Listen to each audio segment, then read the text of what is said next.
Dad! Dad! Isang linggo na yun nakalipas simula nung inilibing si Mom. Hanggang ngayon, araw-araw kang umiinom.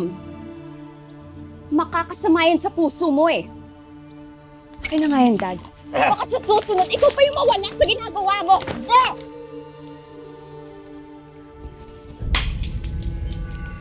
Hindi pa ako mamamatay! Tutuparin ko pa ang huling dili ng mami nyo! Gaganti ko siya. Patay na si Magnolia. At kailangang siguraduhin ko na susunod sa kanya si Amira. Gusto mong patunayan ang sarili mo sa akin, di ba? Sige! Patayin mo si Amira. Wala akong pakialam kung paano, basta ibalik mo siya sa impyerno! At siguraduhin mo na maililibing siya mismo sa paanan ni Satanas! Gusto ko din patunayan ang sarili ko sa'yo, Dad. Tutulungan ko si Portia na patayin si Amira.